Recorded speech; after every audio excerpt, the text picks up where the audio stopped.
Bonjour à tous et bienvenue dans ce grand JT des territoires de l'été. Chaque édition, nous vous proposerons les meilleurs reportages magazines de cette saison. Voici d'ailleurs le premier reportage de cette édition.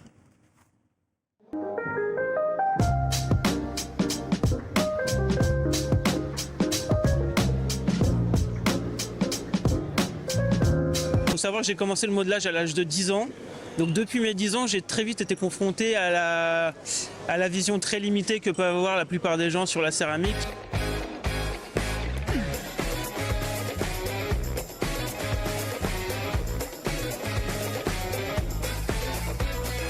Il faut savoir que moi j'utilise les outils numériques depuis mes débuts. Je modèle et vu qu'en fait j'ai des jeux d'emboîtement et pour que les emboîtements soient vraiment parfaits, je remodélise avec des logiciels d'impression 3D avant, que j'imprime après en 3D et que je moule ensuite. Donc en fait les outils numériques, moi ça a toujours fait partie de mon processus de création et du coup j'avais envie de créer une esthétique qui soit un peu numérique, futuriste pour cet événement-là, pour justement montrer que la céramique c'est pas que de la tradition. Et du coup, voilà, ça c'est l'idée, c'est de prendre une esthétique très très futuriste. Moi je n'oublierai jamais, qu'importe si tout entre nous. J'ai fait quand Dune est sorti en plus, donc on avait un peu cette influence-là. Mais l'idée, voilà, c'était de garder l'idée d'emboîtement avec des éléments qui s'emboîtent et qui se suivent, et essayer de créer une fresque qui surprenne un peu les habitants de Limoges, parce que vous, la porcelaine, ça fait partie de votre ADN. Donc l'idée c'était de prendre un pied de nez et essayer de les surprendre au mieux. Et moi j'ai voulu prendre ce pied de nez et faire quelque chose qu'on n'avait jamais vu, c'est-à-dire coller dans la rue de la céramique. Et ma première direction ça a été de reprendre l'idée du graffiti. Et en fait reprendre des graffitis en photo, attendre qu'ils soient effacés et les refaire en céramique exactement au même endroit.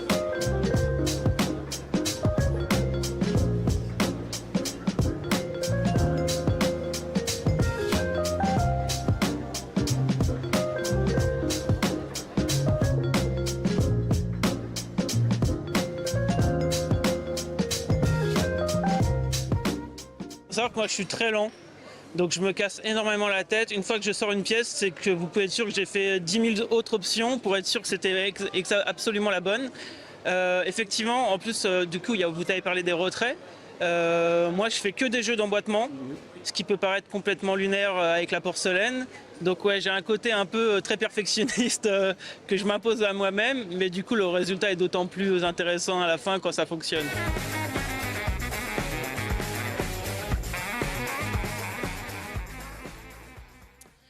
Je vous propose maintenant de découvrir une femme très atypique qui a eu 1001 vies. Après avoir découvert l'univers de la parfumerie à 40 ans, à 88 ans, Yolande Barra gère toujours un institut de beauté à Grenoble et vient de lancer 2 parfums sous sa propre marque. Pour Télé Grenoble, Camille Avon nous raconte la longue route semée d'embûches de cette femme libre. Regardez. À 88 ans, elle a vécu 1001 vies. C'est dans cet institut à Grenoble que Yolande Barra gère désormais son entreprise. Mais avant d'en arriver là, le chemin est long. À ses 39 ans, alors qu'elle est mère au foyer, elle décide de se lancer dans la parfumerie de luxe à Modane, sa ville d'origine, un domaine où elle n'avait aucune connaissance à l'époque. Mais pour Yolande, ce défi ne lui fait pas peur. Alors elle décide d'aller toquer chez Dior et chez Yves Saint Laurent pour qu'elle devienne une de leurs revendeuses de parfums. J'ai ouvert avec Dior, Ritz et Saint Laurent. Et c'est comme ça que j'ai pu ouvrir ma première parfumerie sélective.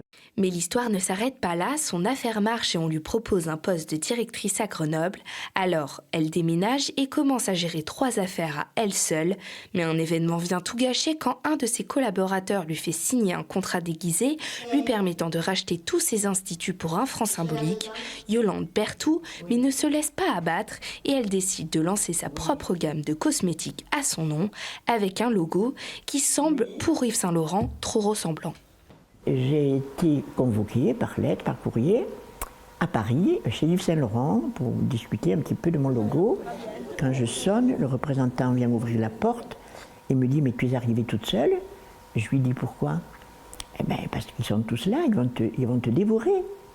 Oh ben, je lui dis « Je suis dur à manger, hein. » J'ouvre la porte et là, dans une grande salle toute vide, le directeur France, le directeur international, 2 avocats et le représentant. Et là, le fou rire me prend parce que je vois, mais je dis, attends, Ils sont tous là, l'air sérieux, pour une histoire, pour une petite histoire à voir. Au final, Yolande conserve son logo. À cause du Covid et de l'inflation, elle a dû trouver un moyen d'arrondir les fins de mois. Alors elle a eu l'idée de lancer son propre parfum. Et comme Yolande fait toujours les choses en grand, elle en a créé 2, le 88 et le renversant. Un projet à l'image de cet octogénaire selon ses amis. Entreprendre ce projet qui va être une réussite certainement. Je trouve ça fantastique. Ce projet de parfum, c'est une folie, mais elle est capable de plein de folies. Et de la folie, Yolande en déborde et compte en déborder encore un bout de temps. Voilà, il a été l'acolyte de Donkey Kong, mais c'est au volant de son kart que Mario, bien sûr, est devenu une star interplanétaire de jeux vidéo. À Épinal, il est possible de se mesurer en vrai aux bananes, champignons et objets en tout genre du célèbre jeu vidéo. Pour Vosges TV, Livia Buchelet et Anne Didier ont pris les commandes de ces cartes électriques tout à fait inédits. Regardez.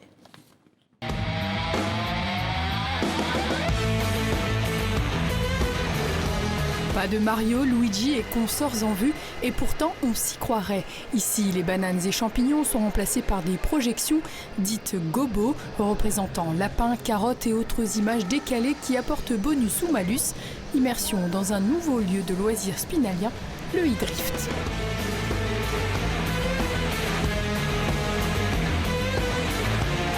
C'est en fait, entre guillemets, un remake de Mario Kart. On a voulu lier le réel et le virtuel.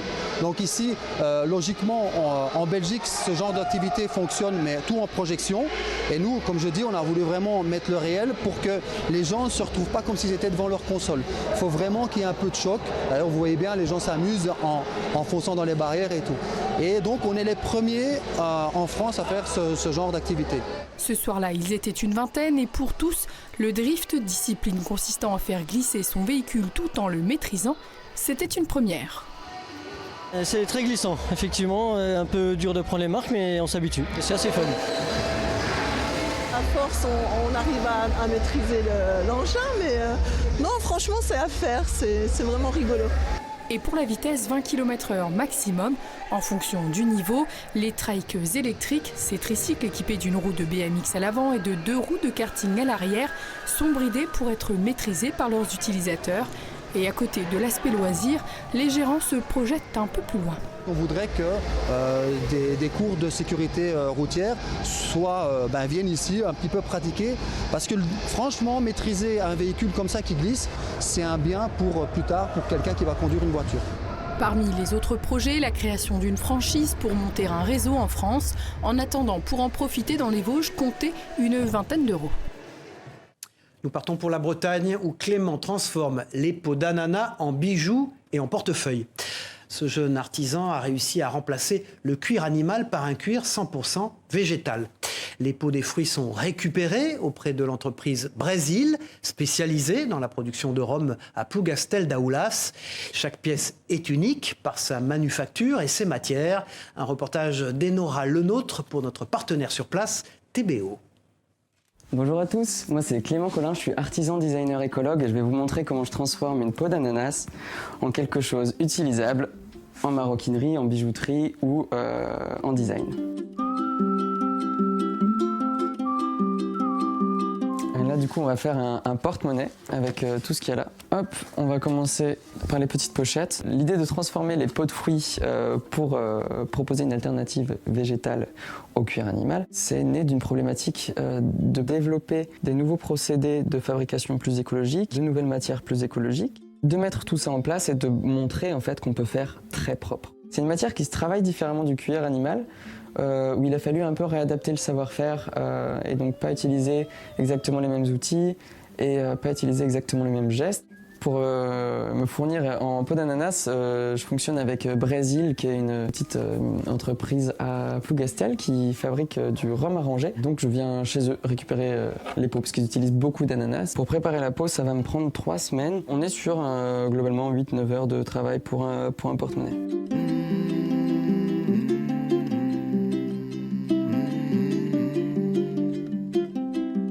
Arrivé ici, je vais pouvoir vous montrer les produits finis. On peut retrouver les porte-cartes donc avec de la peau d'ananas. Les porte-monnaies, pareil en peau d'ananas. Je fais aussi des bijoux. J'utilise aussi d'autres peaux de fruits, notamment les peaux des cucurbitacées type melon pastèque, melon jaune. Là, on peut retrouver une bague en pomelo teint en rose. Et on retrouve bien le graphisme naturel de la peau de fruits. On peut retrouver mes créations sur ma boutique en ligne luckicreation.com. Et aussi, on peut retrouver quelques bijoux à la boutique Chat à l'or de Quimper. Connue pour son célèbre circuit, la ville du Mans est aussi un pôle de formation unique en France et en Europe dans le domaine du son. Je vous propose de partir à la découverte du laboratoire d'acoustique de l'Université du Mans, où l'on trouve notamment un cabinet de curiosités et une chambre sourde. LMTV Sarthe, Laure Girard, nous fait découvrir cet endroit aussi étrange que déroutant. Écoutez et regardez. Solène est en première année de licence acoustique et vibration. Elle cherche à mesurer les conséquences des fréquences sonores sur une structure. On va avoir un point ici qui va être fixe, et donc ça c'est un nœud. La vibration qui est ici se propage dans l'ensemble de la poutre, et donc si on change la fréquence, on va obtenir un autre résultat. Et donc après, ça s'applique pour n'importe quel solide, ça peut être un bâtiment, toutes les vibrations auxquelles peuvent être amenées à un bâtiment, même quand le tramway passe, ce genre de choses.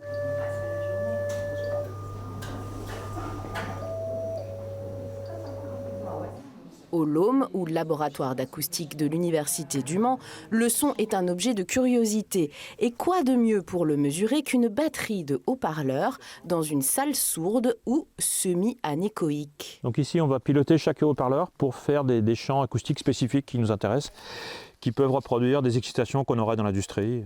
Les murs de cette salle, ce sont des dièdres qui sont faits en mousse, et donc ils ont une fonction particulière. Quand un son arrive sur ce matériau, il va être complètement absorbé. Le campus du Mans est doté de 3 salles de ce type. On trouve la plus grande au centre de transfert de technologie à 2 pas du LOM. Des concerts y sont même organisés dans le cadre de la Biennale du son. Au niveau du laboratoire du LOM, c'est le premier laboratoire européen. Il fait partie des 2 ou 3 laboratoires internationaux donc, dans le domaine. Et en termes de formation, on est en fait la seule université en France qui proposons l'ensemble des formations au niveau de l'acoustique, de la première année, licence première année, jusqu'au doctorat avec un titre d'ingénieur aussi. 500 étudiants venus du monde entier participent à la recherche en acoustique, un domaine où science et créativité s'entendent très bien, vous l'aurez compris. Ouvrons maintenant une page de sport dans ce journal. Commençons avec ce moment unique qu'a pu vivre Lohan, grand supporter des Verts de Saint-Étienne. Grâce au dispositif de robots immersifs mis en place par une association, ce jeune garçon atteint d'autisme a eu la chance de découvrir les coulisses, les vestiaires et de voir les joueurs de son équipe fétiche avant la grande rencontre face à Amiens, sans avoir à subir aucune des contraintes, notamment de se rendre dans le chaudron de Geoffroy Guichard. Regardez ce reportage.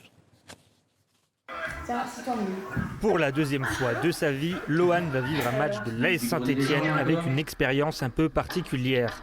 Depuis sa chaise, dans son salon, il va suivre l'avant-match, la visite des vestiaires en immersion avec un robot. Le tout avec quelques moments privilégiés à la clé pour ce fan de statistiques. Oui. Quel est le vainqueur de la Coupe de France de la saison dernière? Attends, c'est qui a gagné la Coupe de France? C'était un peu inédit. Toulouse, pardon. Bonne réponse. Ils ont gagné 5-0 Nantes. Allez, dis-moi, ton score pour aujourd'hui? 1 partout. Non. Pour le jeune garçon atteint d'autisme, c'est l'occasion de vivre la rencontre sans tout le stress que nécessite un déplacement à Geoffroy Guichard. Lohan étant autiste et atteint d'hyperacousie, le bruit est quand même quelque chose d'assez dérangeant pour lui. Donc le fait d'être chez lui, derrière un ordinateur, il bénéficie de tous les avantages sans les inconvénients du stade. Au stade, justement, c'est l'association ASSE Cœur Vert qui met tout en place. Depuis 2021, l'association offre la possibilité aux enfants hospitalisés ou en situation de handicap de vivre une expérience au stade grâce à un robot immersif. C'est un événement parce qu'ils vivent un moment un petit peu hors du temps dans leur parcours de malade. Souvent, souvent ça permet de penser à autre chose. Et puis surtout, les infirmières, les médecins en parlent quelques jours avant, quelques jours après. Donc il y a une certaine continuité et ça leur permet pendant une semaine de penser à autre chose qu'à la maladie. Un vrai moment hors du temps pour les jeunes et une volonté de la part de l'association de faire vivre à un maximum de supporters verts l'expérience du robot immersif. C'est un peu du bouche à oreille, on n'a pas toujours les bons contacts et pour l'instant on arrive à faire un robot sur chaque match, un enfant sur chaque match peut vivre l'expérience robot, mais si on avait le contact de tous les enfants qui ne peuvent pas se déplacer ou qui sont actuellement en train de se battre contre une maladie et qui souhaitent vivre cette expérience, on pourrait doubler. Après près de 2 heures d'immersion, c'est le moment pour Lohan de se poser devant le match et de supporter de tout son cœur vers son équipe favorite. Le braquage de la Banque de France comme si vous y étiez. C'est ce que permet cet escape game dans les anciens locaux d'une banque à Abbeville, en Moselle. Le principe, revivre l'attaque d'un groupe armé qui a eu lieu pendant la Seconde Guerre mondiale. L'occasion de faire travailler ses ménages et de se replonger aussi dans l'histoire. Un reportage de notre partenaire WEO TV, la chaîne de la Voix du Nord sur place. C'est un hold-up! Que personne ne bouge, ceci est peut-être le casse du siècle. Mitraillette en main, il n'aura pas fallu longtemps à cette bande de copines pour se prendre au jeu de l'escape game. Et vous bougez plus surtout! Dans la peau de résistants des forces françaises de l'intérieur, les participantes, projetées en pleine Seconde Guerre mondiale, n'ont qu'une mission, dévaliser le coffre de la banque. Et pour cela, il va falloir faire travailler sa matière grise. On trouve pas le code, mais on va finir par retrouver. On a déblayé tous les tiroirs, là-bas on a mis à peu près... On trouve des trucs mais ça sert à rien. Il est mal embarqué ce braquage? Un peu, ouais. Code, énigmes et autres casse-têtes retors, tout est fait pour rendre la tâche des joueurs difficile. Il faut user de patience et de coordination pour espérer approcher le butin. Et pour cause, la scène prend place dans l'ancienne Banque de France d'Abbeville, de son guichet à la salle des coffres. Moi j'aime bien les activités comme ça, c'est bien, faut chercher, trouver des indices, tout ça. J'avais jamais rentré dans une ancienne banque, donc même pour les enfants, niveau culturel, c'est génial. Et si l'immersion est totale, c'est aussi parce que ce braquage a bien eu lieu. En juillet 1944, une poignée d'hommes dérobait ici l'équivalent de 18 millions d'euros sur le point d'être transférés en Allemagne. Un fait historique presque oublié, dont l'escape game se charge de préserver la mémoire.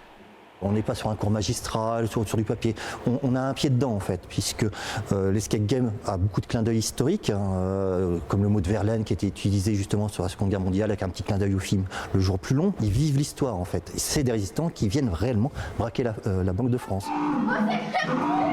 Après plus d'1 heure d'effort, l'alarme retentit et les billets, répliques de l'époque, pleuvent.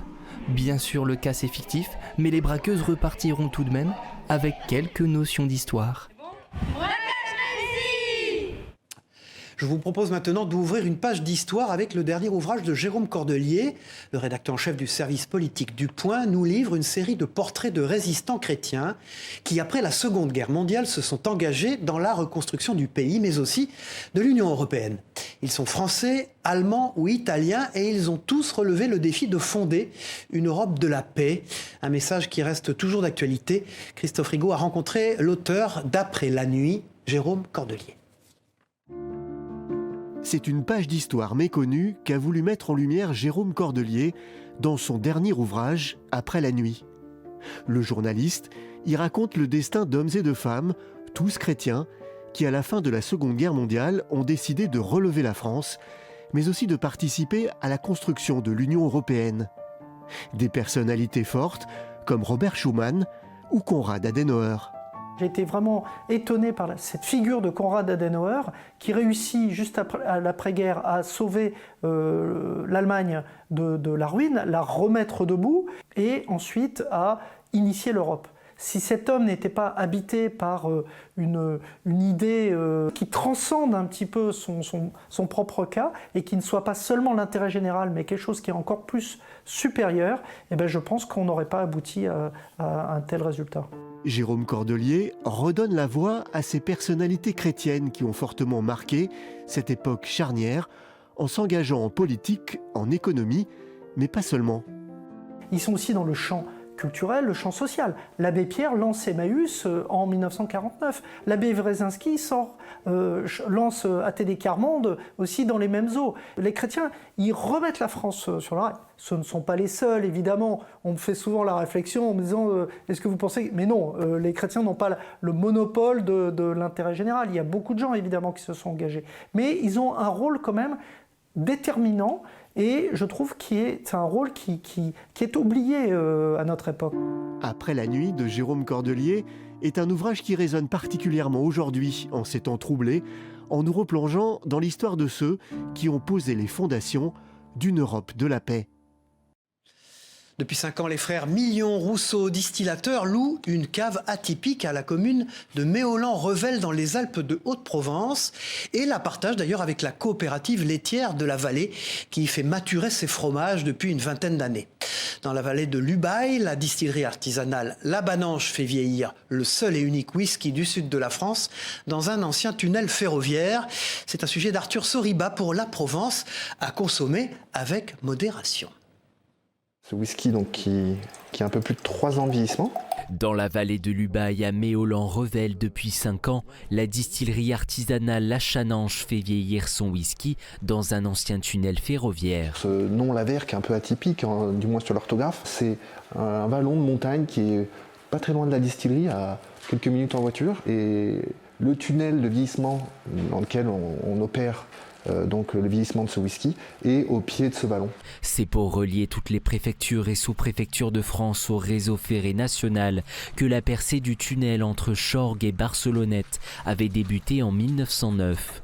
Ralentis par la Première Guerre mondiale, les travaux sont définitivement abandonnés en 1935. Eh ben, il y a de l'eau.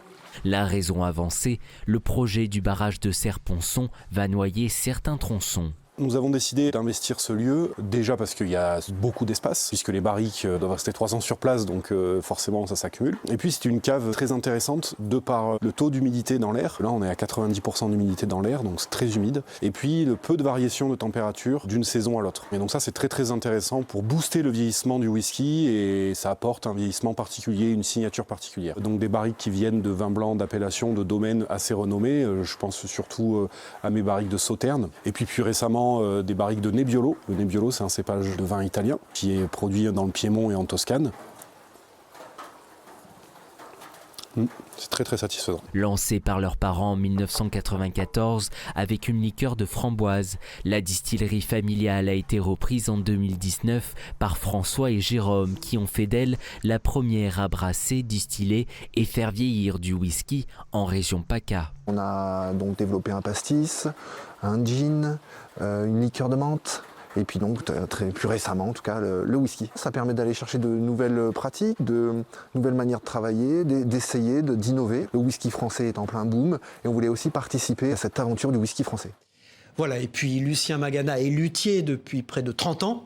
Il fabrique des guitares dans son atelier de Sionzier en Haute-Savoie. En plus de rechercher le son parfait, il s'amuse avec l'esthétique pour faire de ces instruments des objets uniques. Chacun d'entre eux a été fait sur mesure, vous allez le voir. Ce travail minutieux nécessite plusieurs heures, voire plusieurs années de labeur. Pour 8 Mont-Blanc, Kezia Poudou l'a rencontré dans son atelier. Regardez. Avant d'être luthier, Lucien Magana est surtout passionné par la musique. C'est à l'âge de 13 ans qu'il découvre la guitare et plus de 60 ans plus tard, cet instrument de musique détient toujours une place importante dans sa vie. Je suis chanteur-guitariste.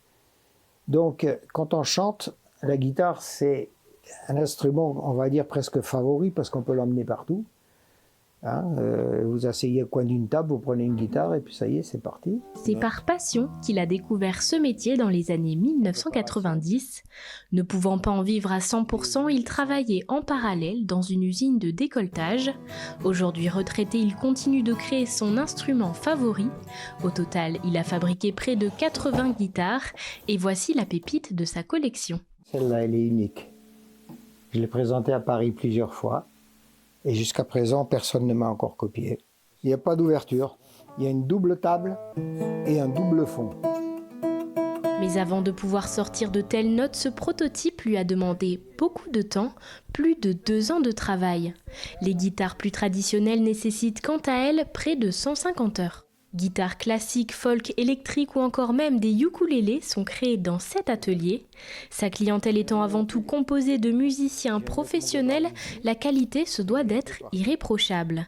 Et cela commence d'abord par le choix du bois et notamment de la table d'harmonie, élément essentiel de la guitare puisqu'elle a un énorme rôle à jouer dans la sonorité de l'instrument. Le PCA est un très bon bois de résonance qui est utilisé depuis le Moyen-Âge pour fabriquer les violons, les violoncelles, etc.